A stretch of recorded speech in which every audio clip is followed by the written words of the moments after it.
every company has it, don't they? At some point, do we want it caught in this space? Do we? Yeah, and in my head, I had some serious thoughts. So here's an interesting one on that. Funny enough, you know, like we're talking about risk assessments and risk assessments, method statements. So we're recording now, are we? We're live. Yeah, we're live. So we talk about risk assessment method statements, mental health, psychosocial risks, and having all the assessments and documentation in place. And we always look at worst case scenario is died by suicide. And then from there you work back in terms of control measures. But what always stands out for me is the number of organisations that have that as the worst case scenario, and they plan to stop that from happening, but they don't plan for if that happens, what their steps are. Yeah. And I remember when I worked in the occupational health world, we'd get calls to say things had happened, and then you'd reactively put therapists in and support lines and things like that.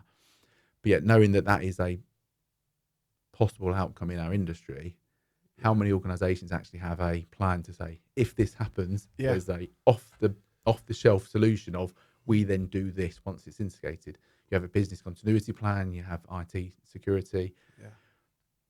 The worst case scenario in terms of personnel on site, there's no ready-made route to this happens, therefore do this. Yeah. And it blows my mind. God forbid, I don't know many people have even got next of kin, have they? Things like that. Next of kin, it's everything associated with it. We then go into reactive mode without a really clear step-by-step process of if this happens, this is what you should do. Yeah. Because the other thing that comes with this is what you should do, you'll potentially take away some of the emotion, and people can go into a bit of a robotic mode of I'm just going through the steps. This is what I need to do. Yeah. And then it'll be consistent, and then you can review it and things like that. But we don't have it in place to begin with. Yeah. So what you've been saying of that this thinking this weekend, I went to put a post out, I had to typed it up and deleted it. It's out my head now. I've got it. I can delete it. But it was the rail industry does a lot quite well. What we can learn from it, even to the point of any incident. Because we've got a track trolley. Well, they push down the track trolley, but it's as simple as it is. But one of them will go running down the line. The brakes will go. And obviously, if that's on a slight incline for 2 or 3 miles, that's going to pick up speed and can cause serious issues. But if that one goes wrong, it gets reported as a major fault, major issue. It goes across. Everybody in the rail sector, check your track trolleys. And this is from big to small companies. And then they will need that signed by everybody to show you've acknowledged it. And it does. And even us, we work with a couple of rail companies. We're not, we don't have the sponsorship set up ourselves, so we get sponsored by other companies. But they will get onto us. And if I'm away from and not working for 6 to 8 weeks, they'll still ring us up. Steve, sign that for fuck's sake. It needs to be signed. It needs to be signed because you're under our sponsorship. Otherwise, we have to just, and they're on it. So that's, I think, they've got it quite well done there. And it does go out nationally. This urgent. But then everybody can check it. Yeah. And then it might turn out 10 or 15 people go, actually, we just realised we've got a fault. And then 10 of them will come back with, they've all got the same branded product. And then suddenly there'll be a product recall, gets fixed. You'll never know the amount of lives it's saved, but that's how you do it, isn't it? Yeah. Is it because construction's just so vast, isn't it? You think we could be just doing, 2 of us as builders could be in here building a high-class table like this in comparison to high-end product. It's just the trades who are just independently working. I think the other side of that, though, is it's on the rail industry, it's Network Rail. Yeah. There's one organisation that's responsible for it all. Yeah. And even the language that's used through Sentinel and things like that is you're sponsored. Yeah. Therefore, these people work for you. Yeah. You are responsible for the people that work under your licence. Their names on your back, no matter what. Yeah. And you have all their access, their NI numbers from the cards, where they are, what they've worked on. Drug and alcohol checked. You can track everything through. Yeah. But we don't have a scheme like that. The closest to Sentinel that construction had from memory would have been something like the CBH, Constructing Better Health card many moons ago. So I'm going back 15 years maybe. Really, yeah. And that was just purely for occupational health. But that linked into... Where's that gone now then? Do you know? That's really interesting. That died a death, literally. The health-based card died. Yeah. Probably wrong choice of phrase there. But it did. It fell by the wayside. And I know it fell by the wayside because I was part of a group trying to set it up again. Yeah. This would have been about 4 years ago. But there just wasn't that appetite in terms of organisations taking it, because I think there's a little bit of confusion around the health side from health surveillance and occupational health more broadly. But that was the closest thing I can remember from Network Rail. But equally, on Network Rail, the railway standards, you need to be licensed or accredited to work on Network Rail sites, to deliver these medicals, to deliver the drug and alcohol standards. They don't just let anybody on site. There's a meticulous auditing process. And it does go back actually completely off the subject to, I'll do an intro in a minute. When I looked at the military thing, how the military do sport, they're able to do that because they're a centrally funded organisation, whereas construction is fucking everyone. Everywhere. Yeah. But Danny Clarke, welcome to the Construction Sport podcast. Director of Engagement at CITB. I got it right. How about that? I've not even looked it up. Only for England. I think I've got it off your answer phone the other day, actually, and I heard you say it. Only for England. Got it when you blanked my call. For England, yeah? Yeah. Not England. Wales, not Scotland, no, just England? Just England. Apart from any set piece engagement events or any conferences we do sits within my sphere of influence as well. And you've got people doing your role in the other countries we do, as well. Northern Ireland? No, come under that? We only cover England, Scotland and Wales. Oh, do they? CITB in general? There is a CITB Northern Ireland. There is, but they're a separate organisation. Oh, really? That's interesting. Yeah. Yeah, because it's always, well, don't tell these boys it. They flew over to Belfast last year and had euros in their pocket, thinking it was you. No. We flew to Belfast, we were going to Northern Ireland. Yeah. What was it? You went in the shop and had the wrong currency because you thought it was doing? Or you trying to? How in Europe? We got on a bus and I went to pay in euros. But the bus was taking us out of Ireland into Northern Ireland. But obviously, it was still pounds at that point. But we were going to Northern Ireland. No defence. There you go. No defence, really. Go there. I go off subject. But how is CITB? You've been there now a couple of years. The other day? No, about 15 months. Oh, is it? Is it really? Come closer. 15 months. Feel free to move it as we talk. Do whatever you want with it. Yeah. 15 months now. January 24 I joined. Feels like a lifetime, but it's only been just over a year. All going good? All good, mate. Yeah. One of the best jobs I've had. Is it really? Yeah. You're right in amongst it then, aren't you, really? Yeah, I would say that because I'm employed by them. Obviously, it'd be a bit awkward to say I'm not. But it lets me do what I think is the best part of what I do, which is go out and engage with people, go out and try and make a difference in industry. And that sounds really cliched and cheesy, but it's supporting people to make the difference, especially amongst that micro SME sector, which is the training grants and funding and stuff like that for training will really make a difference to them. Yeah. To that part of the sector, because they don't know what they don't know, and actually turning up and saying, "We know you need this training, and did you know that you can get this training funded at X %?" That's the difference for them potentially paying a mortgage or not. Yep. So it's fair, and I'll say this as well because we have obviously said it in the past, but we're very open with our conversations, aren't we? What I thank you for. But that's the thing, isn't it? People can sit and criticise all day long, and what they don't know is what they don't know. Absolutely. But getting that message of how to do it for people, I suppose, is it? Yeah, 100%. Making it simple. Yeah, and I think the thing with CITB is we've long been seen to be this dark beast that nobody really understands and don't really understand what we do. Whereas actually, from our perspective, anything to do with training or skills in construction sits with us. Yep. From writing the standards and making sure the standards are developed for all these different courses, working with the awarding bodies to make sure they're delivered in the right way. Our own NCC, National Construction College, in Chinnen, Bircham, Erith, etc. We've got so many things going on. People just don't know the breadth. And when I joined last year, I came into the organisation thinking, hey, I know what CITB do. Of course I do. We pay them levy. But actually, to walk in and suddenly go, wow, you do a lot.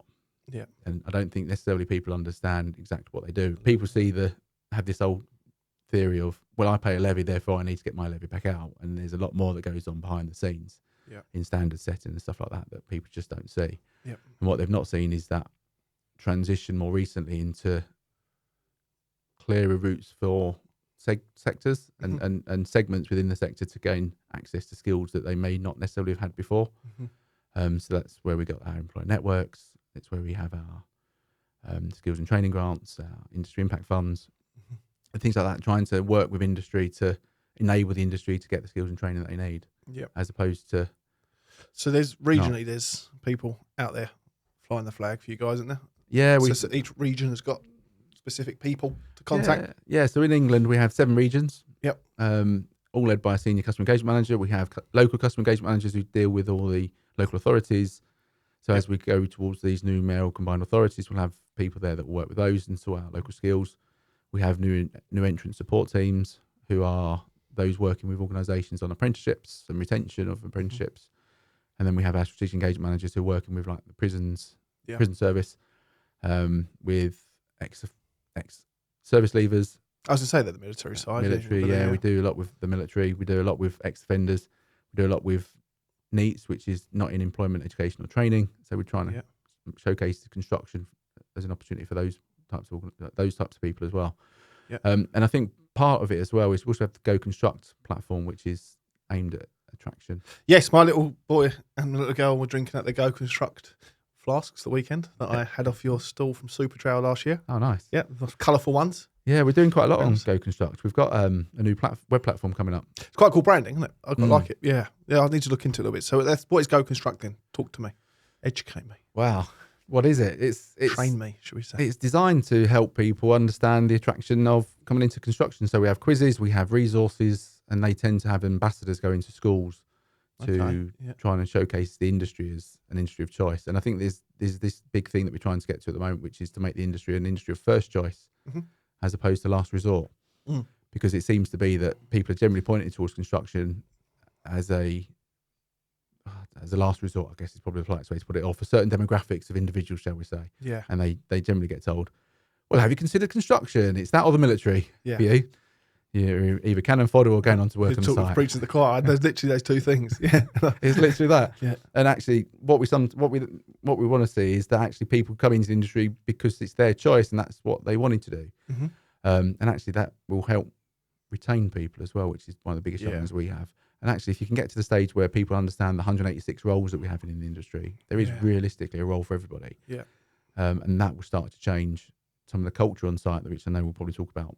Yeah. But actually getting people to want to be here in the first place is a big step. It's an amazing place, isn't it? That's the thing. There's so much opportunity for anyone.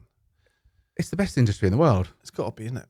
Yeah, I don't know any other industry that touches the UK as much as this industry. The only other one that I'd potentially say is waste, and I know that that's quite a touchy subject for those that live in Birmingham currently. But I always say it's the roads you drive on, it's the schools you go to for your education, it's the hospitals you're just born in, the house you go to at the end of the day. Nothing like construction touches it to the same degree as our industry. I always going back on the sports side, but I know from a rugby background and football, I can go to anywhere in the world where there's a rugby club, go in that club and I'd probably find a job in construction somewhere. You know what I mean? And if you're willing to graft, someone will have you.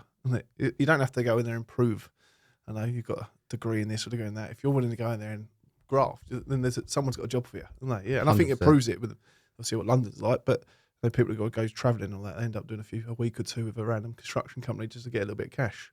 Obviously, all legit. and all declared, of course. I think the thing what you'll get with construction though is the overriding thing is attitude. Yeah. And I think if people have the right attitude, they'll go a long way in construction as well. Yeah. And it's not necessarily about the qualifications. I shouldn't say that, but it's about people's aptitude and attitude to learn and actually get on with things. As you say, the qualifications will come then, won't they? They will come, as will the opportunities. Yeah, absolutely. Because again, I'd start with zero qualifications, should we say? But then going through construction, you identify a passion or a bit like what you like, and how do I get to that one? We need to do this ticket. How do you do that one? Do this one. And over the years, you can see, that's. And by the time you know it, there's me with a couple of tickets. I am now though. I've got my new card. Let's touch on that one. That's the fun one. CSCS Cards. Excellent. Let's go straight into it. David, how's it going since Christmas though? I noticed there was a few messages the other day about explaining it a bit more. So why are you getting the message across and getting people onto these cards? I'm not here to trip you over. No, it's an interesting one, and actually, I'm quite happy to answer. And how do people get the information? We run the health and safety, or we're one of the organisations that run the health and safety tests. The CSCS cards aren't anything to do with us; they are a separate organisation. But people have historically made that link between CITB and CSCS and said they are CITB cards. Yeah, and they're not fundamentally. No. If memory serves me correct, I think they're run by Build UK, or they're certainly owned by Build UK. And advised by the Leadership Council along those lines, wasn't it? Advised by the Leadership Council, yeah. So we have the tests and we set the tests that people need to pass in order to obtain the cards. And we support through the industry accreditation, or the withdrawal of the industry accreditations, where we talk about grandfather rights and things like that. We've supported We've enhanced grants for on-site assessment. So again, loads of people that went, well, I'm not going to go and do this card to show I'm competent. I've been doing this job for 50 years. Brilliant. The job's changed in 50 years is fundamentally one of the things that's happened there. But no one's saying you're not competent. What they're asking you to do is demonstrate competence through an on-site assessment. So actually, whilst you do your job, you can be assessed and then get the ticket to get the card. Yeah, that's what I read the weekend. I think people were not realising there is a call you can make. There is, yeah. And I think that's part of the challenge. Again, going back to the people who don't know what they don't know. Yeah. And I get it to a degree. So I'll talk about my father-in-law for a second. My father-in-law was a black hat. And as soon as he got told he was having his black card removed, he just went, well, I'm not doing it then. And you go, no, that's not the spirit. Please help me out, yeah. I know, right? That's not the spirit of things.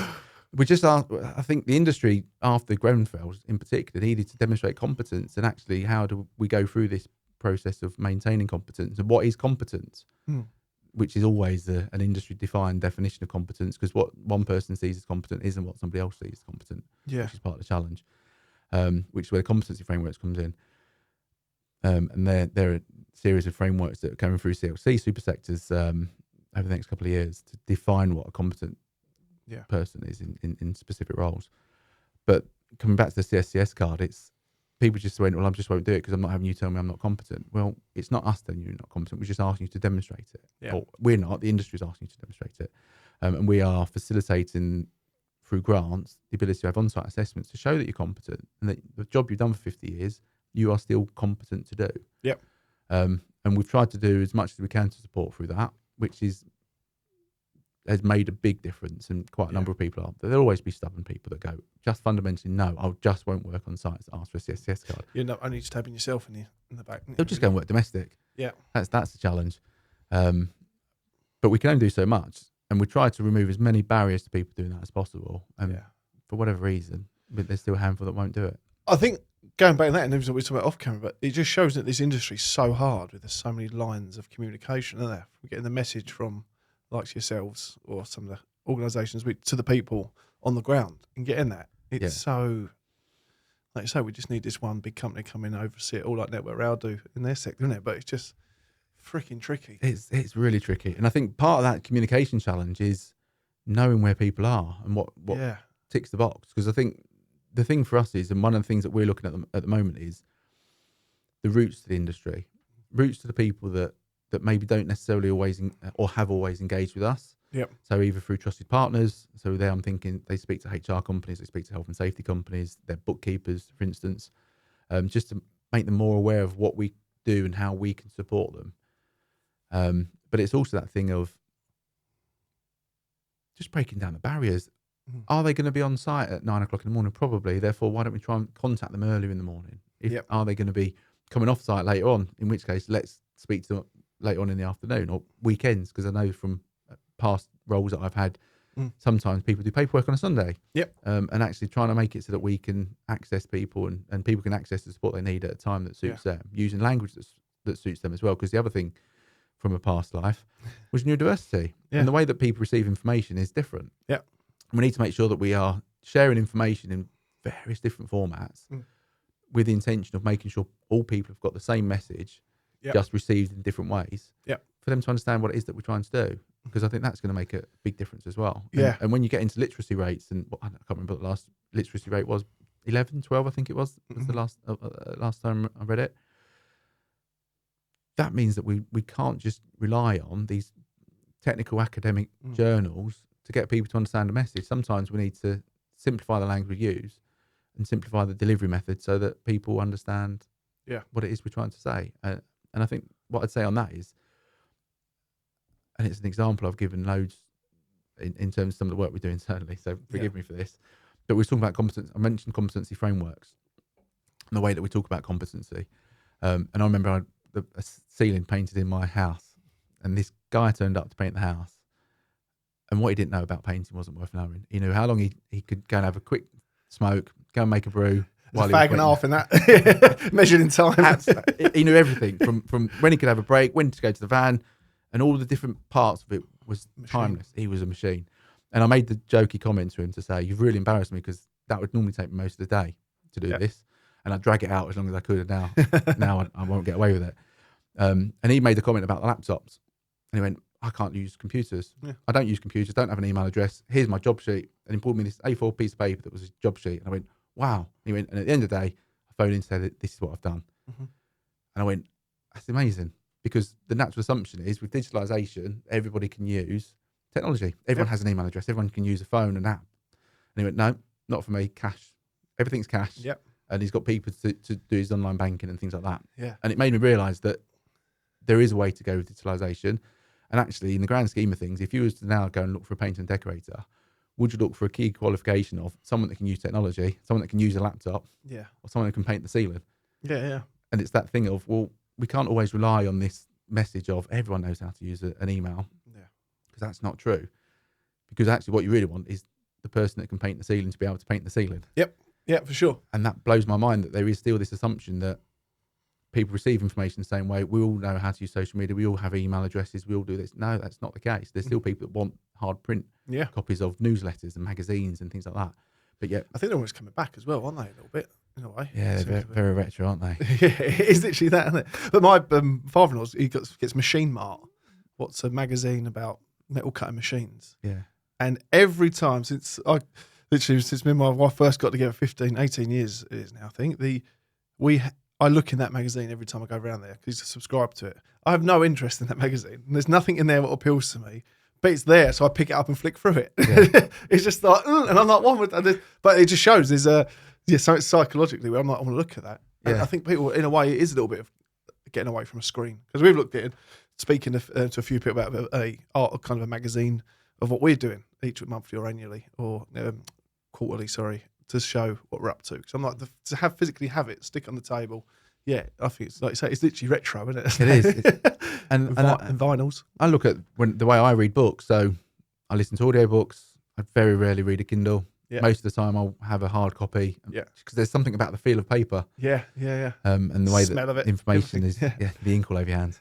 But the way you absorb information as well, it tends to work better for me to handle it and feel it. Yeah. But again, it's that thing of, but everyone pushes you towards certain ease of access. Yeah.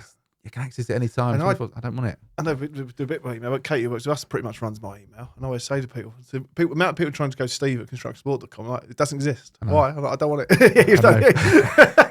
So I know my weak spot is getting on a laptop, sitting there and having time to do that. Yeah.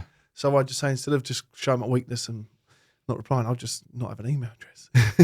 I'm going to show them, stick by it. And now when you come all the neurodiverse stuff in the palm, I can stick to this now. Absolutely. I'm not the only one on this. That neurodiverse studies, Dan, you was a big part of that, wasn't you, behind that? Was that in your previous role? It was, yeah. So the neurodiversity research came about. I commissioned it when I was at NFB. And it came about from... That's the National Federation of Builders? It is. Oh, there you go. I'm getting good at this. Yeah. Getting this. Keep going. Do you know anymore? No. No, that came about as quite anecdotally. I was in various rooms and we was talking about neurodiversity, and it was a topic that came up quite a bit. And it was in a room of engineers, and somebody turned around to me and went, "Watch this. That most engineers are autistic." I went, "What do you mean?" He went, "How many people in here are autistic?" And half the room put their hands up. And he went, "See, quite confident I can say that half of engineers are autistic." Go, really? That's not. How do you repeat that? That's just a moment in time. Yeah. And it got me thinking though, in terms of what's the research, what's the evidence out there for the number of neurodivergent people in construction? Because we've all heard the stories of, and the really horrible phrases used where people go, "Oh, it's the thick kids in school end up in construction. It's the stupid kids," and things like that. No, they're not. They're not thick, first of all. Yeah. And they're not stupid. They might not necessarily benefit from the current educational system and the way that we assess and things like that, but that doesn't make them stupid or thick. So there's one thing. Have we considered the scale of neurodiversity? And I tried to do a bit of a research into just a desktop review, and there was nothing out there. Yeah. Literally, there's no evidence, no research undertaken at all. So I went, let's do it then. We managed to secure some funding and did some research. I think we had a market research company, interviewed about 1,200 people. So not huge amounts, but it's enough to get scientifically valid. And it came out that 1 in 4 were neurodiverse. I think the top one was ADHD, then it was autism, then it was dyslexia. Okay, yeah. If from memory serves me correct. And it was really interesting because actually I didn't think autism would have been that high. Yeah. As daft that sounds. I thought ADHD would have been there, and I thought dyslexia would have been there. Yeah. But I was a bit surprised by autism. But it's just, and everything else that came out from it, I think it just reinforces that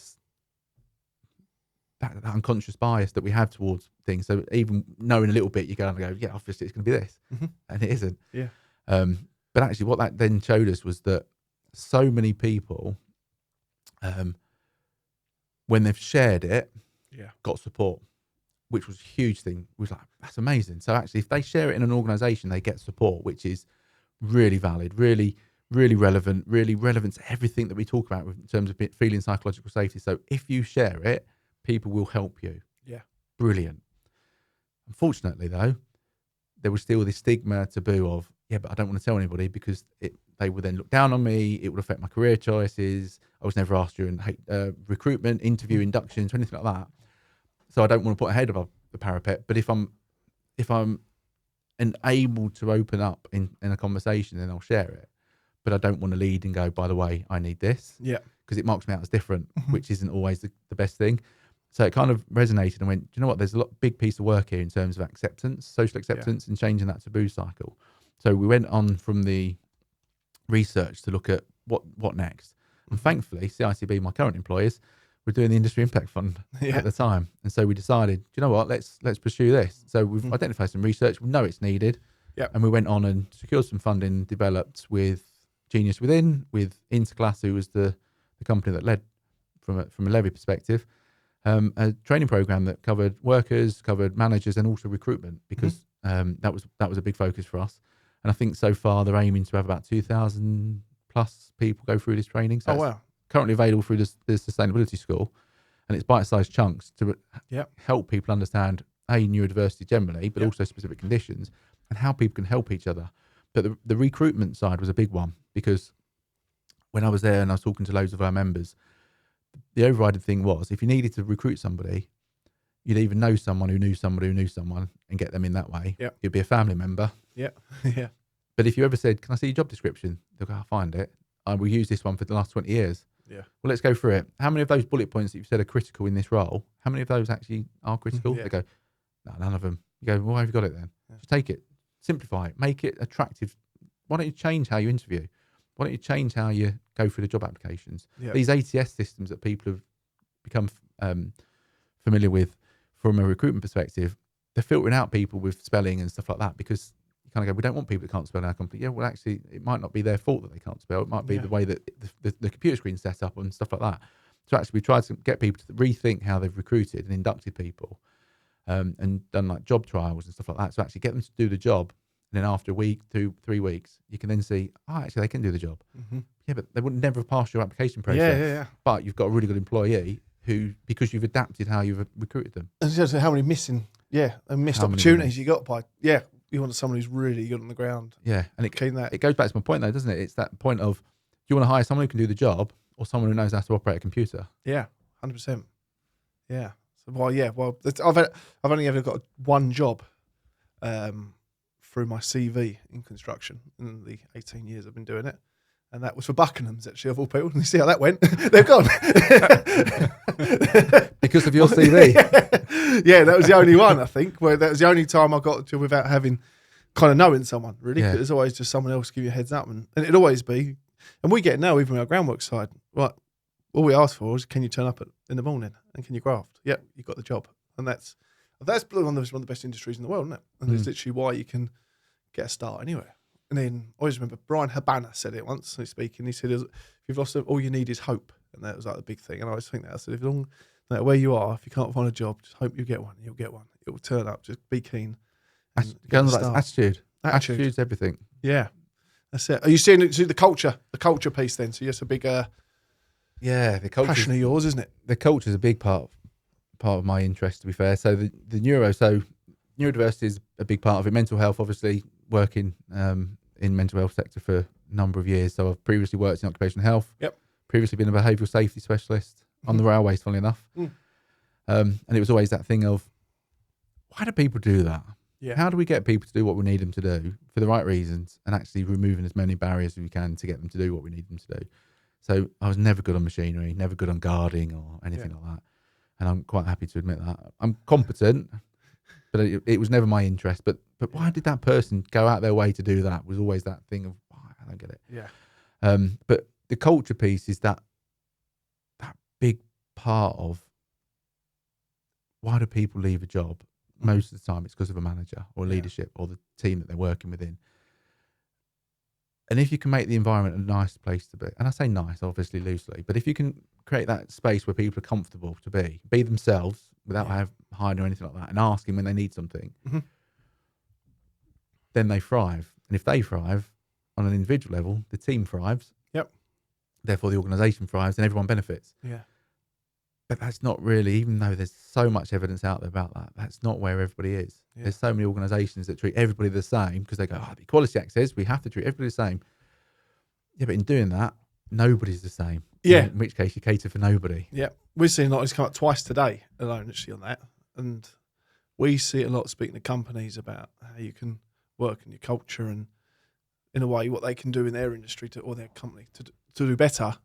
And we've had a lot of feedback of these companies going, Steve, we haven't got time to focus on that because we're just focused on getting paid. And then we need, first thing we need for our employees is to pay them. And then we can look at what we can do other. And so we're just chasing all the time, just getting paid. So that all gets put on a back burner. And then they don't manage to see it through. But I think that's one of 2 points we brought up last week at the meeting in London. It was literally payment procedures and then also program pressure as well. And those two things from our side, what we see is like if you can nail those two, then the rest should hopefully thrive. And like you say, do you know Carl Edwards? That's what the culture. Yes. Have you met Carl? Yeah. Yeah. He was at your cinema. Yes. Yeah, he was. Yeah, of course he was. Yeah. Have you spoke to him about what he does? No, not in depth. No. Yeah, I would link you out. You have to go and see what he does. He's unbelievable what he does. It's interesting. It's always interesting the cost thing because quite often that would be the one that people say is that we can't afford to do it. Yeah. And you go, you can't afford not to do it. Yeah, 100%. That's the thing for me, and it's a culture of getting things right first time means you don't have to go back and do repairs and second fixes and stuff like that. But it comes down to everything is culture. If you can get the team in your core d'esprit, I think is probably the best way to put it, of doing things how you want them to do it. Yeah. That's that, and then that shapes your recruitment. That shapes. I can't remember. I see it. There were some figures on that. This kind of going back, snags something like what it cost the industry second time round to go back to something. It's fortunes, isn't it? It's massive numbers. I can't quote it. I can't remember it, but I remember. I don't remember the numbers, but it's huge. But it comes back to this. It shapes everything. And culture isn't the words that you put on a wall somewhere that you walk past every day and you forget. If anyone else says, "What's your values?" you go, "I can't remember." Yeah. What does it say on my website? Yep. It's ridiculous. It should be about what you do and how you do it and why you do it. That's the thing. Everyone talks about all these other companies that got great cultures and we want to be the Apples of the world. We want to be Virgin. We want to be Samsung and Google and all these. But yet all of those organisations that people champion as having the culture are also vastly different. You're chasing something that's not achievable. Yep. You need to work out what works for you and why it works for you and what you're about. Is it quality? Is it cost? Because let's have it right. Look at the airlines. Ryanair will have its culture. And you get what you pay for. Yeah. And they'll stand by that all day long. They will not care. And heaven help you if you don't. But then you've got the other end of the market, which is SAD, and you know what you're getting. So you know whether you're going to go on price or you can know whether you're going to go on experience or quality. Yeah. And that's completely okay. Yeah. Because you know who your audience is, you know what you're trying to deliver. And therefore there's a place in the market for that. Yeah. And I say the same goes. You can't talk about costs and price and the price being the number one focus, but then expect a Rolls Royce of a service. You're saying that, and that's straight away when you said Ryanair there as well. Is that I remember him saying about everyone's going to stand up on the plane, didn't it? Yeah. And then you're paid to use the toilet. And those kind of things. It's just hilarious, but it gets you talking about him, and that's all he wants, isn't it? Yeah. Is it Dan Riley, isn't it? So, what's his name? Daniel, David, or David? It's O'Leary. O'Leary, yeah. David O'Leary. Patrick O'Leary. I can't remember his name. Check there. Ryanair, CEO. Yeah. I can't think. But he hasn't done well enough. But it's that thing, isn't it? Everyone wants to say that they are the quality. Let's stick in our industry. They want to say we're the quality contractor. You work with us, you know what you're going to get. Yeah. And then the first thing people do is go, "We're already expensive. Can you drop it 30%?" Yeah. You can't have it. Same you can't service. have the same service. Yeah. if you try and drill somebody down on price, something's going to give. Yeah. Because we operate on such tight margins Yeah, anyway. yeah. If you're trying to take 30% out We've of had a a margin lot of of about it 5%. on that groundwork side recently, and so I'm just thinking, no. And I said to you, there's been a few fatalities as well. And in my head, I'm like, do we want to be part of this? Driving each other down to then worry about the fact that risk measurements weren't in place and someone's now dead. You know what I mean? It's just fucking nightmare. Do you get it? Michael O'Leary, there you go. But then you say Etihad, and in my head immediately, I can picture 8 stewardesses walking along with a pilot, regimentally walking through an airport. You know what I mean? Just like almost if it's military. Yeah, and aspirational. Yeah, it's interesting because you know, and everyone stops and sees them, don't they? And go, oh, look at them, because they're always at their uniform, what ties in with their culture. Smart, Yeah. professional, comfortable planes, quality, everything else. You know what you're getting, so you pay that little bit more because you're going to get the experience. Yeah. And you get what it's that thing, you get what you pay for ultimately. So, yeah, and there's a few companies, and I'll tell you, even credits on it, Power Day. I've followed a lot there. They've done a lot on the social media platform, and they deliver, and they're going from strength to strength, and all the service, different they're doing. And I've spoken to them for a while, but I need to catch up with much on something. But that's what I just immediately thought in construction, who's doing stuff and really putting it out there, all about their culture and the sustainability and everything they do. But then there's a few on there, I won't say their names, but claiming it, paid a lot of money for a lot of video work, and then you go, if you go onto the ground, you might get a different story. No, I won't be able to engage in that part of the conversation. There was one really interesting. There was a documentary on a program. I won't say the type of industry they're in, but there was a lot of these people. It was all about them and what they're doing in the construction world.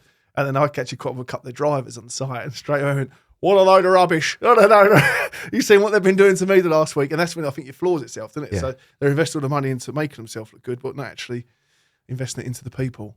And that's where it looks good on paper. Yeah. Yeah. And I'll tell you, there is a company that we used to work with at NFB that has got a really good, and I need to be really mindful how I call them out. So this was a past live, but Verto Homes. Okay. Some of the stuff they did, they was really clear on quality, really net zero driven. They had a really good culture within the business. And they knew what they stood for. They'd walk away from things as well. So again, no, that's not us. We're going to do this. There's now in communication between all levels, isn't it?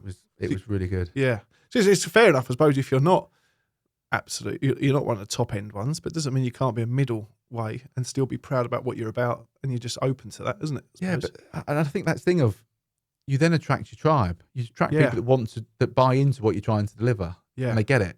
It's not this jobbing culture of I'll just go somewhere else. That'll do. I'll go on somewhere else, and somebody else has to come in and fix it afterwards. Because they get it, because they want to be the ones that stick there in 20 years, 30 years' time, drive past with children or grandchildren and go, that's one of mine. Yeah, 100%. It's such a busman's holiday sort of thing, isn't it? The construction world. Yeah. Every time I get on the train from here to London, there's a load of load boxes and trough roots and that along the round. I go, I put that there. I didn't. I was on shift taking the money and someone else was putting Well, funny enough, back in the day, Connaught Tunnel and Liverpool Street and Sutton Court Road upgrade. Oh, was it? Yeah. I was part of that. No, I wasn't. I was there doing occupational health. Yeah. I was the only building. Crossrail built that. I've done that. All me. Yeah, 100%. I didn't even go on the tunnels and Crossrail. We're just on the overhead side. So, but I still go through the tunnels and be like, I built this. Yeah, I built this. One of mine. Battersea Dogs Home, there's a building opposite with a huge pane of glass. I put that pane of glass in. Single-handedly. Literally, yeah. I started in glazing, and I tell you what, even now, sod that is scary. That is a brave man's sport or trade. Literally, big panels, 400 or 500 kilos most days. But this is where it's changed. We used to go and hire a winch from Speedy, or one of the main other hire shops are available. But it was a Speedy. I remember the opposite, and we got it, attach it to the scaffold, and just winch up a 400 or 500 kilo. There's no checks on that scaffold at all, because you just thought, it's what you do, isn't it? But I can see now, being involved in a bit of temporary works in the last few years, the importance of that. And that, do you do much of that? You do the temporary works tickets, don't you, through CITB funding? Yeah. That is a brilliant one. I've got, from the back of Crossrail, I got involved with the sidings work there, and gabion baskets and piling was done. But there was a lot of work went into anchoring up the land to stop the railway collapsing whilst we've done this wall. And I did not have a clue what temporary works was, and even during it, still didn't quite get it until I physically saw it, because neurodiversity, anyway. Physically seeing it in front of me, all the drawings, just didn't get it. But then when we've done that, I was like, this is so interesting. And then went into this world of what temporary works is. Jeff Mahoney, his name was. He did work for Costain. He's now quite senior in Goldrist. He's gone over there. But he was the head of it, and you can see why he's good at his job. He was literally like, I'm the head of temporary works here. This is how it's done to the T. If I'm not happy, nothing. It's his name behind it all. And yeah, extremely professional in that world. And it was like such a eye opener. I love that temporary work stuff now. And now I see it going under and see these big holes in the ground. You realise what temporary works does and how that plays a part. But scaffolding underground, a lot of it, as I like to say, the way it's retaining the ground from collapsing. It's funny because I spoke to Sumon Lee and Gemma Quinn from the Temporary Works Forum quite regularly. Yeah. And they've got this phrase which is everything's temporary until it's permanent. Yeah. And you kind of go, bang on. What? Easy Doesn't make sense. Yeah. But then you kind of sit back and you think, of course it is. Yeah. Everything's temporary until it's permanently in place. It's temporary works. Yeah. And people just don't appreciate what, like you say, what temporary works are. And they go, what is temporary works? And the thing why Pretty much most things are temporary works. Yeah, it is. And there's a real reason why it needs to be respected. Isn't it? Yeah, because I Absolutely. suppose there's a lot of fatalities and things that we see when things go wrong, collapses of stuff, Yeah. whether up in the air or down the ground. It's temporary works is something slipped. You know what I mean? Well, I've had a couple of companies I've gone into and they've tried to get us to kind of not go to fully the right way and kind of cut corners of it. And I've had to walk away in the end. I'm like, I'm not installing things like that and put my name to it, because you're only hiring me to come in because I will put my name to it. So there's a reason why you don't really care. Do you know what? And that's an interesting one in terms of that you'll walk away from it, because not everybody would. No. And I think that's part of the challenge as well. When we race to the bottom, and we're seeing at the moment, or we're hearing various parts from various partners of challenges with that, where there's such a race to the bottom, people haven't got the work in, so they're slashing costs just to get work in. And you kind of go, but that's just a recipe for disaster. Yeah. It's so dangerous, isn't it? So dangerous, because there will always be somebody that will, unfortunately, that will potentially sign it off. Yeah. And that's where problems happen. Yeah. I said before, it's just going to cut your costs. Again, no worries. We're right to work on our trainers. So I can cut the cost on our PPE down a bit and then we can get there. No, you can't do that. It's like, well, exactly. You can't. There's a reason why we're trying to deliver a service at a price. Because we want to do it properly. The way around that is to get everybody involved around the project to begin with, from client, designers and contractors at the very start, to go, this is the project, this is the budget. How do we work together so that everybody earns and everybody delivers a really good project? It's on time, on cost. Yep. And as safely as possible. There's a lot about the project bank accounts. You know about that? That's a similar kind of thing, isn't it? It's money in the pot is there for everyone. When you're ready, have your bit, you have your bit. And that's, it's been trialled. I can't remember who it was. There's a company doing it. Tier 1. Probably Taylor Woodrow or something like that. And they were doing it. It was a big interest of the new chair of NFB. Was it? Mark Wakeford's done a podcast on it a few times. Has it? Yeah. And it's a way of securing the funds throughout the supply chain as well, to say, this is the money dedicated to this project. This is where it's meant to be, as opposed to propping up other projects potentially. This is the opportunity then to. Because how many claps last year, businesses? It's the highest rate of insolvencies is construction. Yeah, but I think that's part of what the challenge is within the industry, is that you have people that will go to college, learn a trade, potentially 5 years later find themselves running a gang. Yeah, no business experience, no support on how to run a business, but they've got all that pressure of, wow, I'm suddenly responsible for X number of people's mortgages, bills, families, and everything else. So when they do have that dry spell, where do they turn to? Yeah. And actually, we did, again, going back to a past life, we did a program where we tried to educate people on corporate governance and Companies Act and stuff like that. And we had people that have been running business for 20, 30 years turn around to us and go, I wish I'd done that 20 years ago. Yeah. Because I would have structured my whole business differently, to be fair. Well, you learn backwards in construction again, don't you? Yeah. And you just don't know what you don't, that whole thing again, back to the beginning, you don't know what you don't know. And you don't know that under the Companies Act, you are responsible for it. Yeah. And if you trade insolvently, that's quite, well, it's not quite serious, it's very serious. And you can end up in jail and things like that. But you need to, that's worst case scenario. But you need to kind of be mindful of all the different ramifications of, if you do this, is the consequence. And people just don't know, because they go, yeah, but I'm a bricklayer, I'm a carpenter, I'm a joiner, I'm a spark. I just found myself running a business. Mm-hmm. Yeah, yeah. So somebody I know does the invoicing. Yep. It's slightly more serious than that.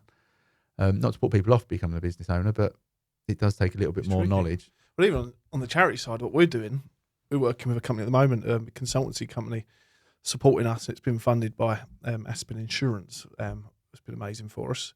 And we're sitting down with this company who literally helps us structure what we are as a charity, where we want to go, and how it all comes across. And basically making us, not say corporate, but in a way where we are as professional as we possibly can be. And speaking to them on the phone, they delivered us, I'm sure what I'm saying, but they gave us a proposal, what kind of was like Patricia's vegetable patch in the local community, and I want to turn this into a charity, and this is what we've done for them as a test. And we're a little bit like, I think we're a little bit past that. I'm not going to blow our own trumpets, but I think, and I went back to them and said that, thank you. I said, but the proposal for us is maybe we've missed the boat a little bit. And yeah, they went, I tell you what, can we jump on a call and can you tell us more about what you do, and we can try and tailor this to you. And it was really good because they kind of said, Jesus, I said, we really want to work with you anyway. And look, it wasn't a sales act because they were supported anyway, but they were like, we need to work backwards with you guys because you've got everything in place already in 1,000 different places, and then we need to work back. And I was like, yeah, I said, and I was like, that's construction all day long. I said, the amount of people that suddenly, before they realise they've got 15, 20 blokes working for them, or ladies, they realise that, Jesus, now I'm actually a proper company here. But it's hard to actually remember that. And we always say, look, just stop and look at yourselves and realise you're doing well. Is there things you can do better in there? It's also, it's quite interesting though, because it's also that thing of, yes, it applies for the 20 people companies. How northern I sound then? Companies. What's that all about? But actually, you speak to those that turn over hundreds of millions, and they'll still go, yeah, but we're not a big company. You go, you're turning over hundreds of millions of pounds every year. Yeah. I think you're quite big. No, we're not. We're not the tier one. We're not the mega companies. You go, no, but in comparison, that's not a bad place to be fair. Yeah. And it's this thing of, oh, we're not as big as we are. Oh, I didn't know I'd do this. I didn't. And kind of go, no, let's celebrate what you've got. Yep. And actually, those that seem to do well are really clear on, go back to the culture piece, the values of what they bring. Yeah. Because so many people that we've previously worked with would say, we know our sweet spot. If we go past 15 mil, we're too big and we lose sight of quality and we start chasing the money. Well, actually, we're happy to operate between 12 and 15 mil. We know what our margins are. We know what the team are. They're all direct cards in, which is another challenge. And we know what we can deliver comfortably. Yeah. And then we can pick the work that we choose. Yeah. And everyone's happy. But those that chase turnover don't always have that same value. They just want the money in the bank. Yeah. And then you get to the point of going, yeah, but if you turn over more, but your profit margin's less, what's the point?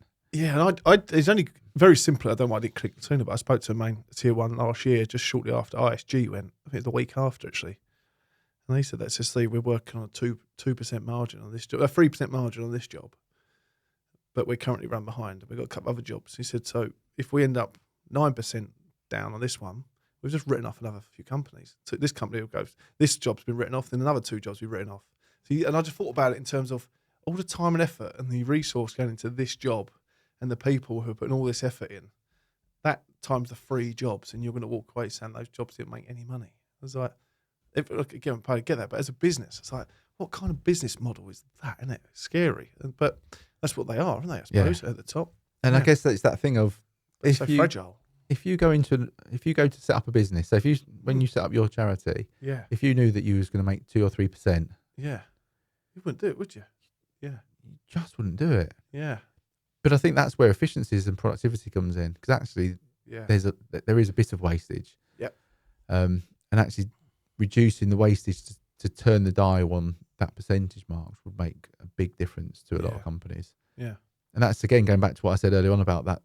People being aware of the funding opportunities for training that's available would make the difference to pay someone's mortgage for a month potentially at the micro or the small style. And the trouble we're realising it again, we find it very hard on our groundwork side. Is every project we go to, we need other tickets now, and it's just keeping everyone fresh and up to date with it, and keeping in.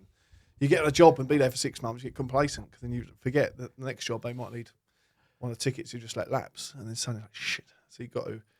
And things do change, I suppose. I'm laughing because this is a common conversation that we have with organisations, not CITB has with organisations, but historically I've had as a health and safety consultant or occupational health and HR in particular, to do with accreditations. Yeah. And the amount of accreditations in the industry. Yeah. SSIP schemes, for instance. Yeah. And they'll go, right, okay, Steve, you need to have CHAS. And then somebody else goes, Steve, you need to have safe contractor, construction line, SMAS. Or one of the other 34 SSIP schemes. Yeah. But you need to have our one. You go, why? Yeah. The whole point of the scheme was to have one that goes onto the SSIP portal that anyone can see that you're registered and you've been approved or accredited. No. Because you need to have my badge. Yeah. Not the wider badge. You need to have this. And then we also had conversations where people go, so I'm being asked for an SSIP scheme, CHAS for instance. There's nothing wrong. By the way, there's nothing wrong with CHAS or any of these SSIP schemes. Yeah. But they'd have an ISO system in place, 45001 or as was 18,001, which was the OSAS. And And they'll go, but I've got this in place. And the clients would go, no, you need to have Chaz. Well, I'm sorry, but the ISO standard is a greater standard than what you're asking for. Yeah. Why can't you accept that? Because we've always asked for Chaz. Great. Brilliant. Well done. Do you understand what it is you're asking for fundamentally? Yeah. Well, we need to show that you've got this health and safety system in place. Yeah, but that's what that does. Yeah. It's only 500 quid. Can you not get it? And most companies that we worked with would go, I just get it. It saves the hassle. I just get it because they're asking for it. Mm-hmm. But you think how much waste there is when you see these vans with about 7 different SSIP schemes, each anywhere between whole back of the van. £5 to £1,000 maybe each. That's just that. Let alone the time it goes in to get it as well. Yeah. Time, you're talking tens of thousands of pounds, which could have been a couple of grand maybe for one. We got done with one, the construction line, and we were due to be paid the day after it renewed.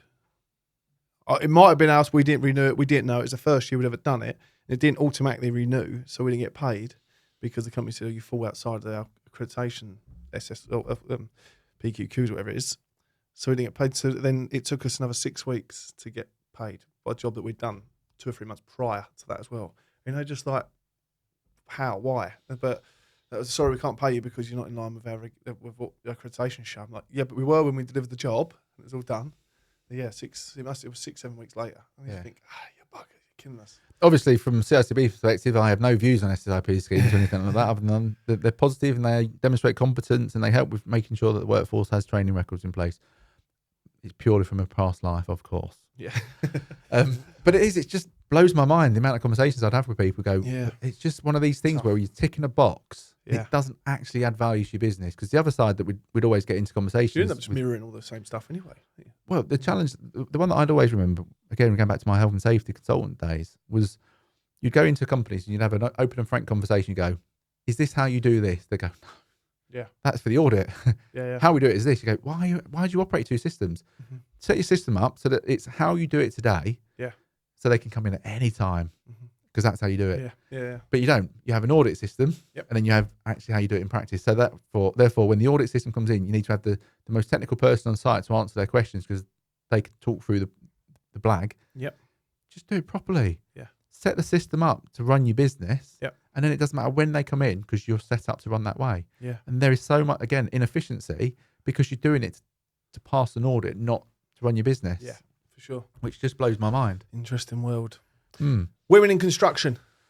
A good big thing. Part of that. Yeah, the awards. You did the awards now, is it? So that was a previous life brought into your new life. Yeah, so I founded them. You founded it? I founded the top 100 women. Top 100 most influential women in construction. Cool. Talk to me. Well, it was a program developed 4 years ago this year, and it came about. 4 years. It's flown by, to be fair, and it come about because I used to run some women in construction networking groups. Yep. And it was on some of these networking groups that you'd hear some of the great work that people are doing locally, and you'd sit there and go, "Wow, that's amazing!" You're fundamentally making a difference to other people's lives in the workplace, which is fab. Yep. No one knows about it. Yeah. Unless you're on this call. Yeah. And no one's giving you the recognition that you deserve. I don't do it for recognition. No, I get that. Yeah. But no one else knows. No one else will be inspired by listening to your story to go, I can do that on my site. Yeah. The more we promote good stuff, the more good stuff will happen. Positive comes to positive. And it was that. And then there was another conversation that we were talking about attraction and how to get more women into the industry and all this. Yeah. And a woman on the call turned around and went, see, I hear that, but I just feel like I'm not enough. Because all I ever hear is there's not enough women, and there's hundreds of thousands of women in the industry. But whenever I hear there's not enough, I just feel like I'm not enough. Yeah. And it really struck hard. I went, wow, that was never the intention when you have the conversation about getting more people into the industry to make other people feel they're not enough. Yep. And so I went, well, what can we do? So I sat down, racked my brains and went, why don't we, as you do, set up an awards? Let's set up an award and get 100 amazing women showcased from all walks of life, all roles. So is that 100 women each year? Does it change around that 100? Every year. The first year we had a number of categories across all the regions. Yeah. Plus Wales, Scotland and Northern Ireland. Brilliant. Most influential contractor, designer, client, ally, one to watch. Yep. And was the first year. And then we just had 300 odd nominations, which was a good number. And from that, we select shortlists and then winners. But then we also select the 100. So out of all the entries, we pick 100 most influential women. And there's one who wins the most influential overall. Okay. And the first year was Dr. Ronnie Savage was the first year. Okay. And we've always done it not to be a commercial enterprise. Yeah. I have to say that. It's not a money-making scheme or anything like that. It was designed to celebrate and promote the 100 women, to say, look at these amazing women doing a great job. And actually to say, let's celebrate these people, because no matter what you do, no matter whether you're an apprentice, a chief exec, whatever background you're from, whatever academic standing you hold, there's someone who looks like you, sounds like you, from your local town that you can recognise and identify with, and actually that might inspire you to come into the industry.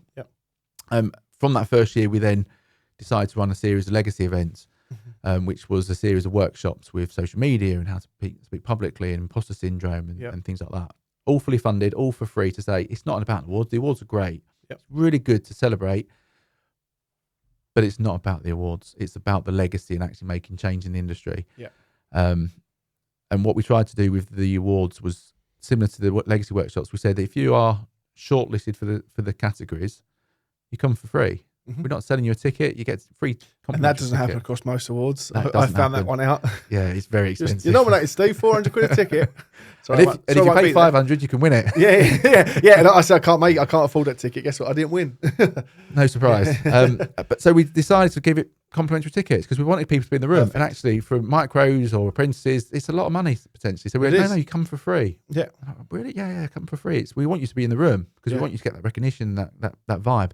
We also made it so that to encourage people to nominate. We said if your nomination results in somebody being shortlisted, you can come for free as well. Brilliant. Yeah. So we want you to nominate.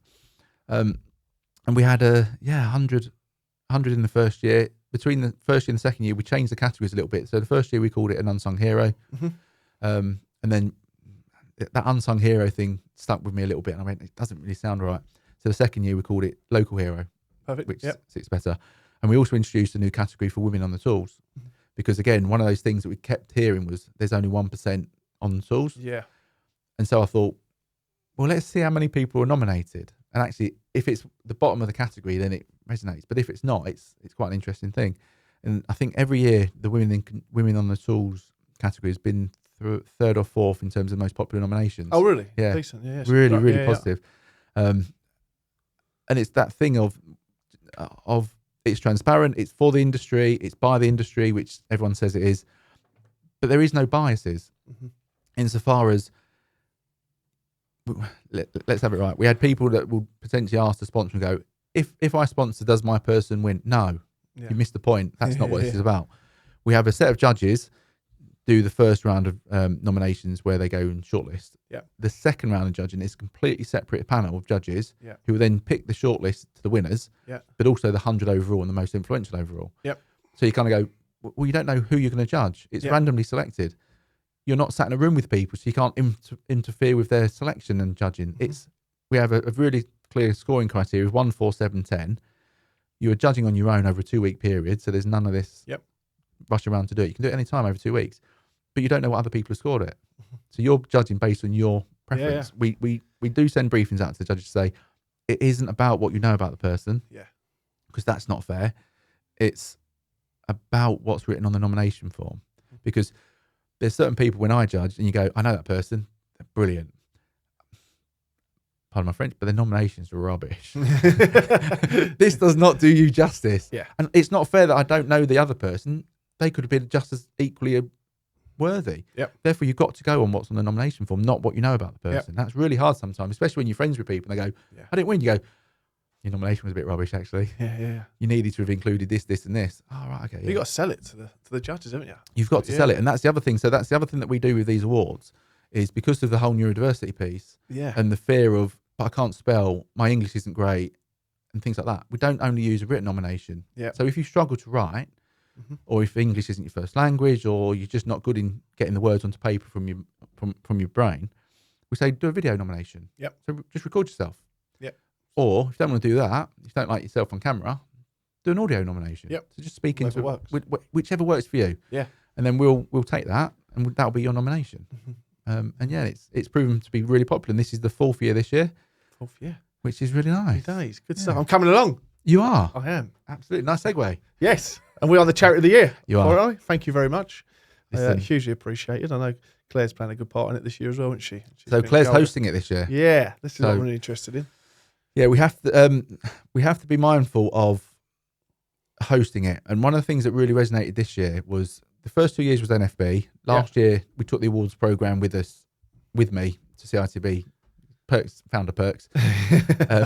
Yeah, clear as day. I need to be really clear with that. Careful with that. But NFB hosted the evening. Yeah. And then this year, Claire, who's been involved with it from the beginning, Yeah. she's been an ally, she's won awards, but she gets the community vibe. And it was one of those things we go, well, we could run the awards night. Yeah. It's not that hard. It is hard to do. I'm not undermining it. But it's about getting people the recognition and doing different things. So we said to Claire, do you want to run it? It's a great idea to give people the opportunity to run it. Like, yeah. Absolutely. And why wouldn't we? Yeah. It's meant to, and that's the whole point is no one owns it or no one should feel like they own it. It shouldn't be a business. Yeah.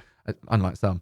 It should be for the community. Yeah. And this is the whole purpose of the awards night is when you're in that room on the night, I've never been to another awards night like it. Yeah. Even where people don't win, they're standing up, they're cheering, they're celebrating the winners. And it's the most positive energy that I've ever felt in the room. There's something I spoke about last week off camera, talk about actually, because it came last week about it actually, about the amount, how people wanting to be appreciated for what they are and what they do, of all sexes and races and whatever their backgrounds, no matter what. And it came up the other day actually, getting these unsung heroes, something for them. And it probably is a similar model to what you're using there, isn't it? Because what can be done there? Because there is so much going on there. And like I say, if you put loads of positive in the pot, positive's going to come out, surely, you know what I mean? And that's where we obviously see what we're doing here as well, and you know as well, there's so much negative around the mental health space. It's just like, why do we expect negative results? Well, that's exactly it. And the whole positivity thing for me is we're surrounded by negativity. On the news, you just hear some really bad things. But actually, there is a lot of good happening, and you don't see the good. And actually, from a mental health perspective, if you surround yourself with good news stories, that's not a bad thing. I put radio on last week with my kids in the car, and I went through 3 channels because the news come on about murders.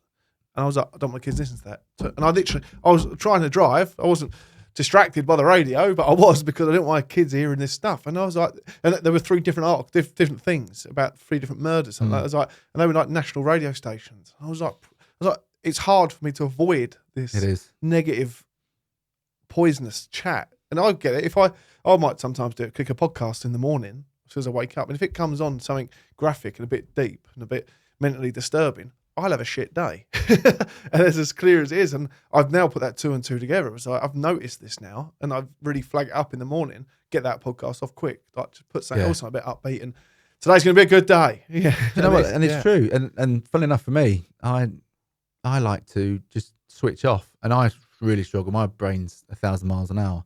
Yeah. But I try and condition myself to take 10 minutes out. I listen to a Headspace. Yeah. Sit down, just sit there and just listen to the meditation and breathe, focus on the breath. Occasionally do a nice bath. Decent. And I do feel so much better just by switching off, because you're on it constantly 1,000 miles an hour. To have 10 minutes out of your day just to step to the one side to go, I'm not going to do anything. I'm just going to sit here and just hear myself breathing. Yeah. It's just bizarre. I'm looking for find me time actually, because I had it before my second one come along, my second child. I was in the gym most mornings, and I don't think I've been back to a gym since the second one come. But as a father, you'll know the pressures when another one comes along. And but I remember I was in the gym most mornings for an hour on the treadmill, just running. And I remember getting on the train, I felt ahead of everybody on this train. I'd get on there and be like, you guys are knackered.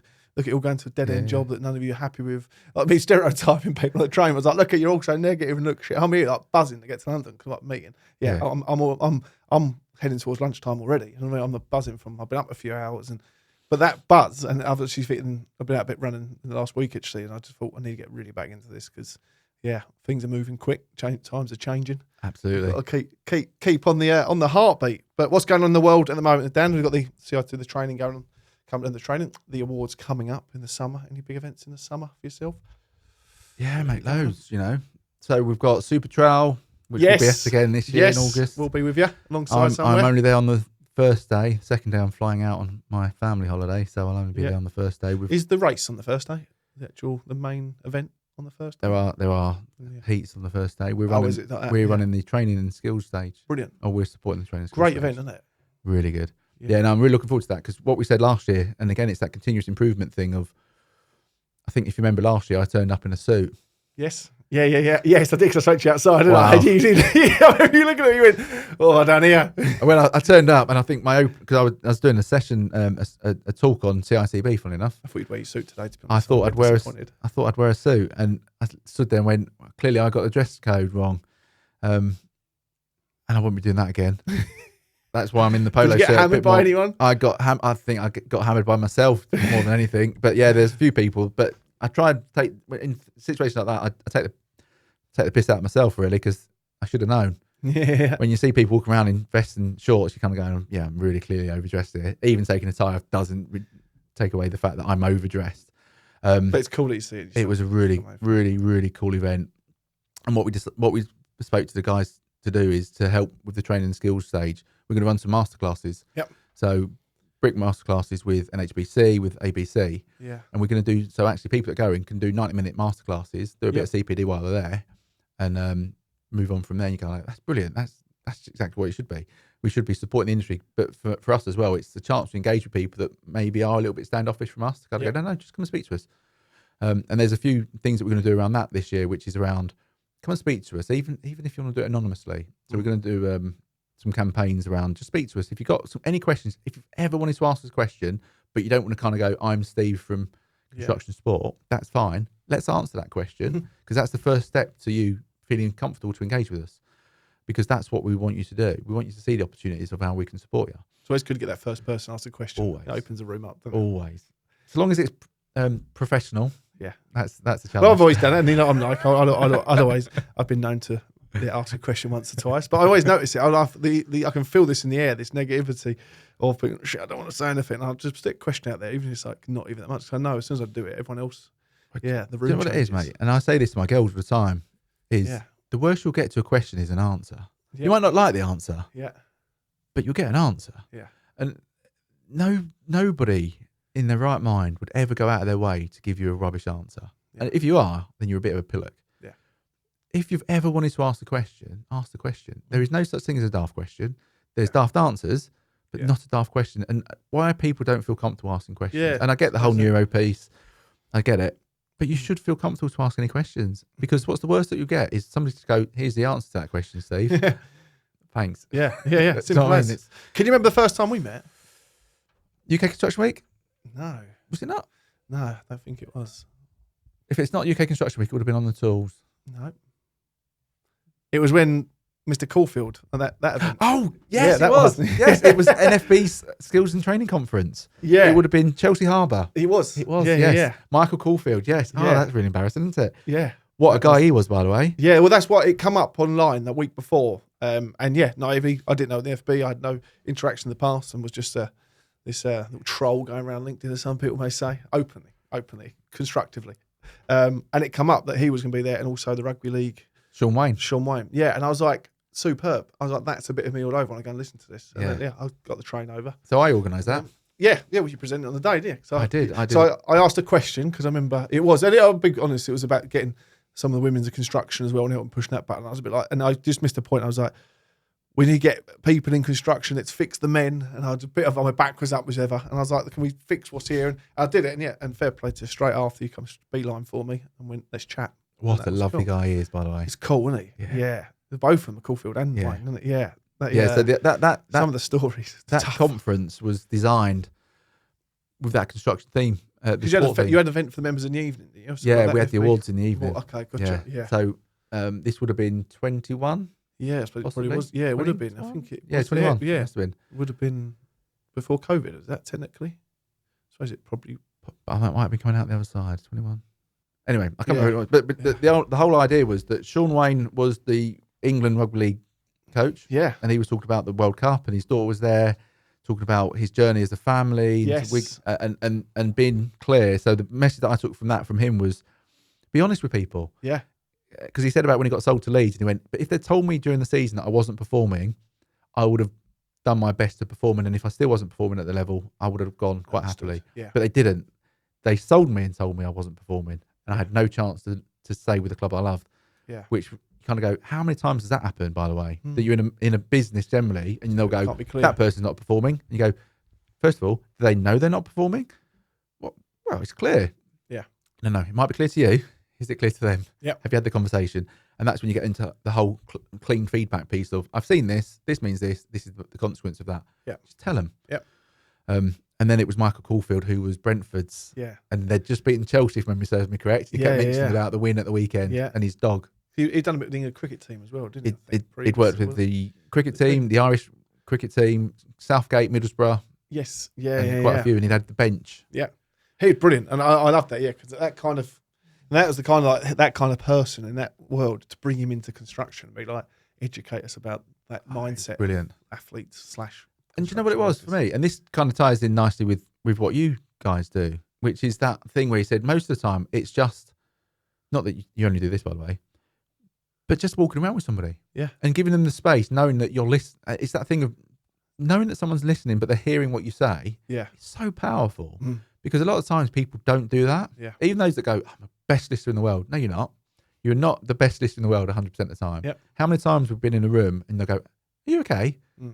And they already expect you to kind of go, yeah, I'm all right, because they've moved on to the next question. And when you go, meh, you kind of go, oh, hang on, sorry, what? Yeah. I don't know how to deal with that now, so I'm going to go somewhere else. Yeah. But just walking around the training pitches and getting people connected on that level, away from distractions, away from smartphones and everything else. It's just human to human interactions. And it's one of the things we've done with netwalking when we've gone up mountains. And stuff like as I say, this should be into your walking. We need to get out and walk together, don't we? We Keep do, talking about it. We're going to do it this summer. We'll find time. Get out, walk up, no distractions, and you feel the relationships from those types of activities are phenomenal. Yeah. And they're things that you revisit. And there's some of my closest friends I've met and continue to go out hiking with just because you've got no distractions, you're just connected. It's that raw animal, human to human interactions, and you just talk about anything. We sit on the WhatsApp groups, the events that we've done. We always keep an event WhatsApp group together. Some of them grow onto the next event, and we just put them into the same one. But people have got each other's backs in there, and they've just spent 6 hours together, and that's all. You know what I mean? And never met each other, other ends of the country, different parts of the industry. We'd never be seen the light of day with each other. And suddenly they spent 6 hours. Now they look at Claire with a bike ride the other day. I never knew Claire. I'd never, no disrespect, wasn't on my radar at all. And within 2 minutes of conversation, she'd sworn at me 25 times. And I was like, I like this girl. She's hilarious. Yeah, and she's there's no glitter around this. She's just going straight in with the truth. And I thought, this is cool. And she just said, I'm going to do this for you guys for this. I'm going to do this cycle. I've never cycled that far before. I'm good at bang, bang, bang. I'm going to do this. I'm going to do that. And she delivered. And she absolutely smashed it. And everyone, even the lads, she represented the women on the construction side of it in terms of we had a number of women behind the bikes, shall we say, and the support team and that. There's 3 or 4 ladies present. But she held her own on the bikes, and she literally smashed it and all. Talk about mindset and my body don't know what it's in for, but my head will take us. And she was absolute, hats off to her. And talk about saying what I'm going to do and then delivering it as well. Yeah, fair play. So it would be great to see the awards come together if she's behind it as well. Well, are we doing that thing then? Yes. So shall we talk about? So are we doing it? I suppose we are now. I think we are, aren't we? It's been announced. It's certainly been now.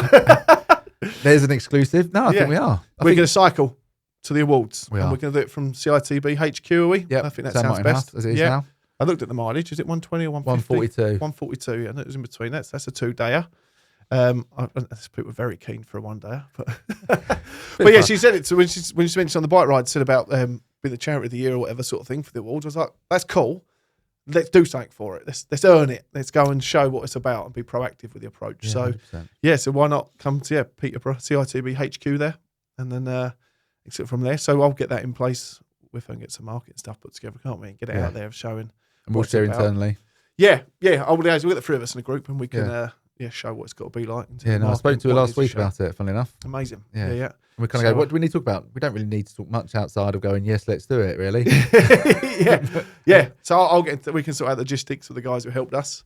And then, whether we finish it on the day. What time is the awards in the evening? It starts about 6 o'clock. Does it? Cool. So maybe we have a big first day. We could even do it on the 2nd. Have that the finishing day, or do we do it 2 days? Yeah, we can work that one out. We can work that. Yeah, I might need to borrow Claire stabilisers though. Yeah. It's good. You're gonna do it. You're gonna cycle up. Yeah. Yeah, 100%.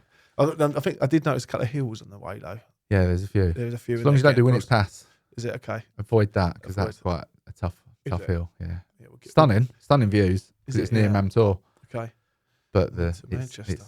it's Yeah. big hill. Yeah, we can do it. We can do it. Show what it's about, and then that's it. We get a few of the stories and see how quick the boys can edit. You got an hour's editing time to make a award ceremony event video. Is What that would right? you do for the other 55 minutes? Play darts, probably. That's what he does most of the time. Are we done here? How long are we going? 1 hour 20. Oh, look at that. You just don't know where to stop, do we? No, Anything else you want to touch on, Dan? Have we missed anything? We're all good.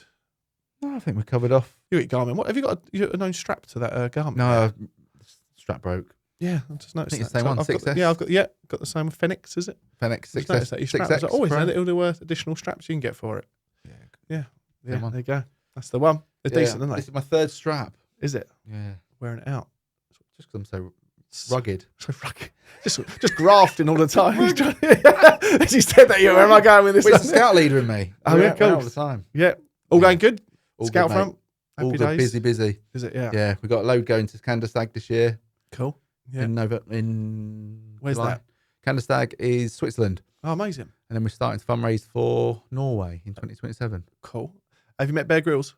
No. That'd be cool. What was the big one he done in America last year? That massive camp, or is it somewhere else in the world? Was it the biggest coming together of the? Actually, I think I mean I think there was a World Jamboree then. was there a lack of water or something? There was something Oh, else. Korea. Was it Korea? It was my No. The water thing was what he was using to promote his new water tap thing. yeah. wasn't it? Wasn't there something? There was a bit of controversy. Yeah, with the no. water. There was one in Korea last year. It might have been that one, to be honest. That they had to move because of the challenges in Korea. They had to move them into hotels and stuff like that because there was a big hoo-ha. But people didn't recognise just how much work and effort went in so that it was seamless. Yeah. But no, the Scout's good.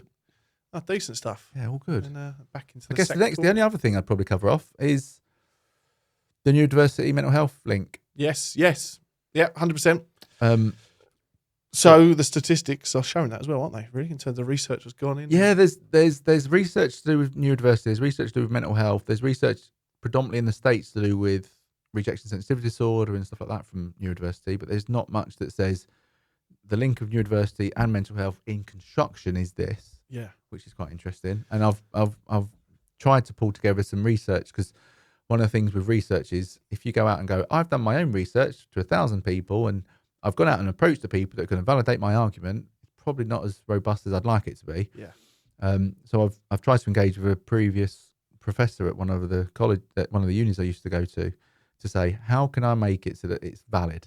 Yeah. That's what I'd want. Yeah. So if there is some research around it, I can go, look, this is what the evidence says, and this is then what we can do about it. Yeah. So it's a huge links, isn't it? Like you say. Huge links. There's even someone come to me about even people who smokers as well, the link between them and the mental health side, because they've got addictive traits in their head already, or their body works in that way where addiction is a thing. And yeah, so many links, isn't it? You mentioned earlier about the health group. What was that called again? What there used to be? Constructive mental health. Constructive better health, yeah. So that kind of, who brought that in as such? Do you know? Well, back in the day, it was BNCE. Okay, yeah. Was the principals. And they used to have a CBH card because it was linked to a company called WIC Systems, which did the occupational health software. Okay, yeah. And they had a module which was EOPAS, which was for CBH, and it would link seamlessly through. And they tried to replicate the Sentinel scheme. Yeah. But it just, it wasn't as widely adopted as it potentially could have been. And I think Yeah. part of that is, and this was always one of the challenges when we was on the working groups for the health cards within construction, is people try and do the card schemes as a health surveillance requirement. So if you work in noisy environments, you need to do hearing tests, for instance, or if you work with vibrating tools, you need to do HABs, dusty environments, spirometry, after removing all the controls and stuff like that. But fundamentally, what you'd say is, but does it comply with health surveillance? Because the transient nature of the industry is that people move around sites all the time. Therefore, the controls at each site are different. Yeah, so very. Is it a good assessment of your controls if every 3 to 4 weeks potentially you're working at different sites with different controls? Yeah. It won't give you an indication that your controls are working. Therefore, could it be health surveillance or is it hearing test? Yeah. What is it you're trying to do with this one? But people were saying, oh yeah, it's audiometry. You kind of go, it isn't. in terms of health surveillance. It's a hearing test. Yep. And it kind of just evolved from that, because then people went, oh, but it's not. It's to do with a safety critical medical, fitness for work medical. And you go, well, fitness for work, again, isn't necessarily health surveillance. Health surveillance is to see your control measures efficiency or effectiveness. And fitness for work is, can you do the job that you're being asked to do? Yeah. And if you can't, what controls you need to be put in place to make sure that you can do them. So you need to wear, if you've got eyesight, you need to wear glasses and make sure this person wears glasses when he does this job. And there was a bit of a conversation around that. And I think that's part of the challenge with those types of schemes. Is and it just kind of faded off, did it? Yeah. Yeah. Well, it was originally, funnily enough, I took it on from Run by volunteers. It was a series of occupational health providers to come together. So it was Jill Monk originally, who run All Health Matters down in Kent. Okay. So very knowledgeable in construction. I came into it from a trade association background, so IOH, Association of Occupational Health and Wellbeing Practitioners, where I was a director at the time. I used to run an Occ Health community called Simply People. I'd run CBH schemes and occupational health and occ hygiene and stuff like that. So we used to have a series of meetings in terms of what standards would we have and what card schemes would we have and stuff like that. Jill then went to focus on the business. I took it on, and it was fit for work, I think it was a scheme originally. I'd engaged with HSC, engaged with different parties, but it was that thing of lots of effort involved. Not that it's the effort versus reward thing, I guess. Yeah. Probably is you get to the point where you go, you kind of push something through. Does it have the longevity that this is what my argument of? This is why these events or these organisations, whatever it becomes, needs to be a funded position. So someone's job is to do it, and because everyone's got so much pressure. And I was seeing that was itself. I'm really interested because there's a few things I'll talk off camera about it, but there's a place in here when we know health in the industry is at such a fucking bad situation. But there's a place surely for the health of this workforce, isn't there? But there is. There'll be a lot of information on that online. I take it. The website still. I've got loads of data on it. But it was that thing of, as I say, I'd had I think 3 or 4 different voluntary roles plus a day job, and I was like, I just haven't got plus family. Yeah, I just haven't got the time to do it. And would it get the buy-in that it needs? I think there's a running trend as well. I keep saying it, but yeah, all these things that have come and gone is because they've been volunteered around. And what we're seeing from a sports background in sports care, what's the word? Kind of events and stuff being done within big projects and that, they all fade off because they're volunteer run. And the industry's relying on volunteers too much. When we stop, and that's part of the challenge. Create a position in itself and say bang. Well, it's that thing, isn't it? We had the conversation about priorities. It's you take on a role or additional duties because you're passionate about a specific topic, but then life comes along. Yep. And your priorities change. Yeah, definitely. Ultimately. And with it as well, and I know this from volunteers that support us and help us, it's hard to give a volunteer a bollocking. You know what I mean? I can't. Well, it's not possible. No, it's definitely not possible. But if you've got someone who's there, and you can't hold a volunteer accountable in a way, can you? It's like, because they're just doing something out of the goodness of their heart.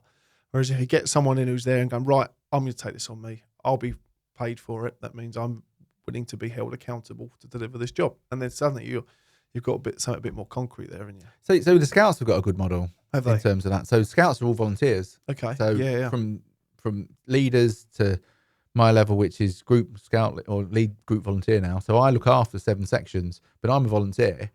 And the responsibility side is I sign off the risk assessments and all these things that happen at our huts. You're accountable. I am accountable. Yeah. But then I have for all intents and purposes, a gaffer who's the district lead volunteer. Mm-hmm. So he signs certain things off and I'm engaged with him constantly. But then again, sometimes you sit there and go, hang on, I'm not getting paid for this. Yeah. There's loads of pressure on this to do fundraising and make sure that young people have the right thing. But you're doing it because it's a community within our local area. It's for young people to give them the opportunities that they wouldn't have anyway.